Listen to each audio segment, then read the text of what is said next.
بسم اللہ الرحمن الرحیم۔ اللہ کے نام سے شروع جو نہایت مہربان اور بہت ہی رحم والا۔ پیارے دوستو، صحیح بخاری کتاب النکاح میں ہے کہ حضرت عائشہ صدیقہ رضی اللہ عنہا نے رسول کریم صلی اللہ علیہ وسلم کو زمانہ جاہلیت کی ایک بہت ہی دلچسپ اور مشہور کہانی سنوائی، جس میں 11 خواتین مختصر الفاظ میں اپنے شوہروں کی خصوصیات خوبصورت استعاروں، کنائیوں اور تشریبات سے بیان کرتی ہیں۔ پیارے دوستو، اس کہانی کا سبق آموز اور منفرد پہلو یہ ہے کہ ایک خاتون ام زر طلاق کے بعد نہ صرف اپنے شوہر کی تعریف کرتی ہیں بلکہ اپنے ساس اور اپنے سوتیلے بچوں کی بھی تعریف کرتی ہیں، جبکہ عموماً ایسا نہیں ہوتا۔ اکثر عورتیں طلاق اور جدائی کے بعد پہلے خاوندوں کی برائیاں ہی بیان کرتی ہیں۔ پیارے دوستو، حضرت عائشہ صدیقہ رضی اللہ عنہا فرماتی ہیں کہ 11 عورتیں مل کر بیٹھیں اور انہوں نے طے کیا کہ وہ اپنے اپنے شوہروں کے بارے میں سب کچھ بتائیں گی، کوئی چیز چھپائیں گی نہیں، لیکن اخلاقی اور تہذیب کے دائرے میں رہتے ہوئے اور استارات کی روشنی میں۔ پہلی عورت نے کہا، میرا شوہر ایک دبلے اونٹ کا گوشت ہے جو پہاڑ کی چوٹی پر رکھا ہوا ہے، نہ تو وہاں جانے کا رستہ ہموار ہے کہ آسانی سے چڑھ کر لایا جائے، اور نہ وہ ایسا عمدہ گوشت ہے کہ اسے نیچے منتقل کیا جائے۔ یعنی میرا خاوند بخیل بھی ہے، یعنی کنجوس بھی ہے، اور بد اخلاق بھی۔ دوسری نے کہا کہ میں اپنے خاوند کا حال بیان کروں تو کہاں تک کروں؟ میں ڈرتی ہوں کہ سب کچھ بیان نہ کر سکوں گی، اگر چاہوں تو اسی کے کھلے اور چھپے عیب سب بیان کر دوں، لیکن خاموش رہنا پسند کروں گی۔ تیسری عورت نے کہا کہ میرا شوہر تڑکا درخت یعنی لمبا تڑنگا کمزور ہے، اگر منہ کھولوں تو مجھے طلاق دے دی جائے گی، اور اگر خاموش رہوں تو یوں ہی معلق رہوں گی، اس سے بہتر چپ ہے۔ چوتھی نے کہا، میرا خاوند شب تہامہ کی طرح معتدل ہے، نہ گرم اور نہ ٹھنڈا، نہ تو مجھے اس سے خوف ہے اور نہ ہی اکتاہٹ یعنی بوریت کا اندیشہ۔ پانچویں نے کہا، میرا شوہر گھر میں داخل ہوتا ہے تو چیتا ہے، یعنی آتے ہی بس اپنی ہوس پوری کرتا ہے، پیار و محبت سے خالی ہے، اور اگر گھر سے نکلے تو شیر ہے، یعنی بہادر ہے، گھر میں جو چیز چھوڑ جاتا ہے اس بارے میں باز پرس نہیں کرتا۔ چھٹی نے کہا، میرا شوہر اگر کھانا شروع کرے تو سب کچھ چٹ کر جاتا ہے، اور اگر کوئی چیز پیتا ہے تو پوری پی لیتا ہے، یعنی دوسرے کا خیال نہیں کرتا، اور جب لیٹتا ہے تو تنہا ہی اپنے اوپر کپڑا لے لیتا ہے، یعنی بیوی کو ساتھ نہیں لوٹاتا، میرے کپڑوں میں بھی ہاتھ نہیں ڈالتا کہ میرا دکھ درد معلوم کرے، یعنی بس کھانے پینے کا شوقین ہے، مجھ میں دلچسپی نہیں لیتا۔ پیارے دوستو، ساتویں نے کہا، میرا خاوند جاہل بدمست ہے، یعنی جماع کے آداب اور طریقے سے نا واقف ہے، صحبت کے وقت اپنا سینہ میرے سینے سے لگا کر اوندا پڑ جاتا ہے، دنیا کی ہر بیماری اس میں موجود ہے، بات کرے تو سر پھوڑ دے یا بات توڑ دے یا دونوں ہی کام کرے، یعنی شہوت بھی کم ہے، بد مزاج اور بدگو بھی ہے، اور مار پیٹ کا عادی بھی ہے۔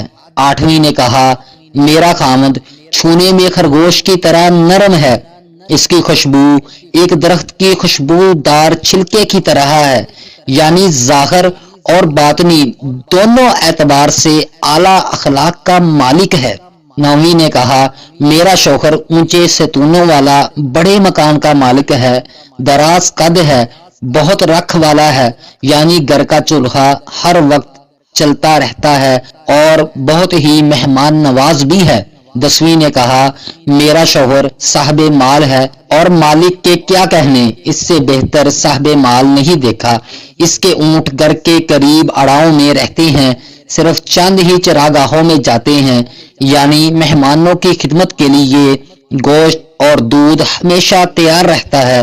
جب اونٹ باجے کی آواز سنتے ہیں تو انہیں یقین ہو جاتا ہے کہ اب ان کے ذبح ہونے کا وقت آ گیا ہے۔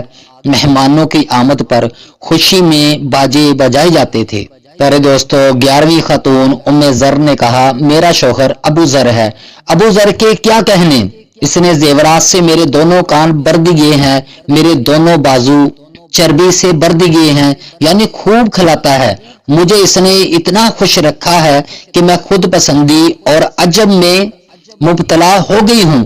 مجھے اس نے بکریوں والے غریب گھر سے اٹھایا، اس کا گزر بسر مشکل سے ہوتا تھا، وہ مجھے گھوڑوں، اونٹوں، بیلوں اور کھیتوں کے مالک کے خاندان میں لے آیا۔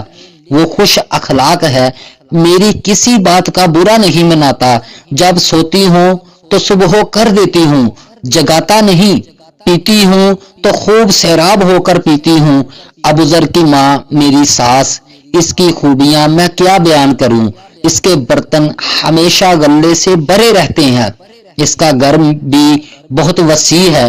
ابوذر کا بیٹا یعنی میرا ستیلا بیٹا وہ کیسی شان والا ہے، اس کے سونے کی جگہ ننگی تلواروں کی طرح پتلی ہے، یعنی دبلا پتلا ہے۔ چھوٹی بکری کے ایک بچے کی ٹانگ سے اس کا پیٹ بھر جاتا ہے، یعنی کم خوراک ہے۔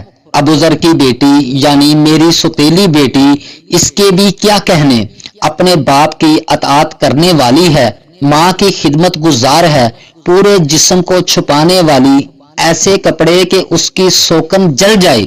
ابوذر کی لونڈی وہ بھی بہت شان والی ہے، گھر کے راز دوروں پر افشا نہیں کرتی، کھانا بھی کبھی نہیں چراتی، بلا اجازت بھی نہیں کھاتی، ہمارا گھر کوڑا جمع کر کے گندا نہیں کرتی، یعنی صفائی کا بہت خیال رکھتی ہے۔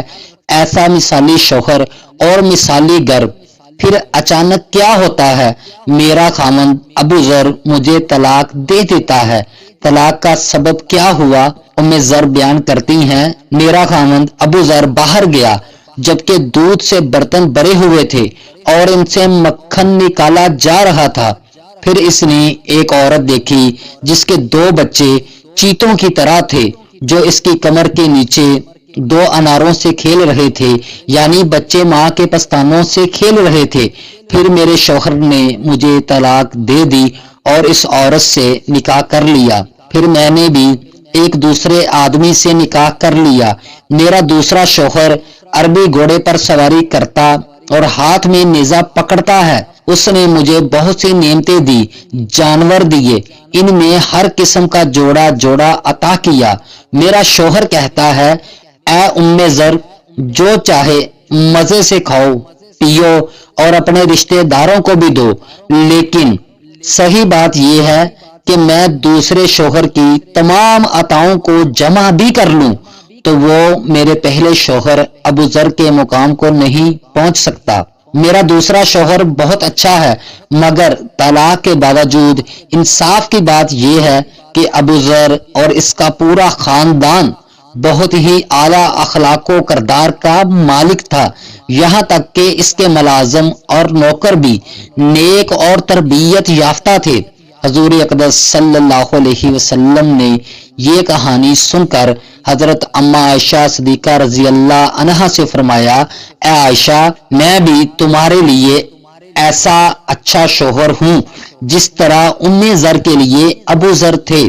پوری کہانی کا خلاصہ یہ ہے کہ پیارے دوستو، میاں بیوی دونوں کو پیار محبت کے ساتھ زندگی بسر کرنی چاہیے، اور اگر کبھی زندگی میں طلاق یا جدائی کی نوبت آ جائے تو اچھے طریقہ سے ایک دوسرے سے جدا ہو جانا چاہیے اور ایک دوسرے کے عیوب پر پردہ ڈالنا چاہیے اور ایک دوسرے کی خوبیاں بیان کرنی چاہیے۔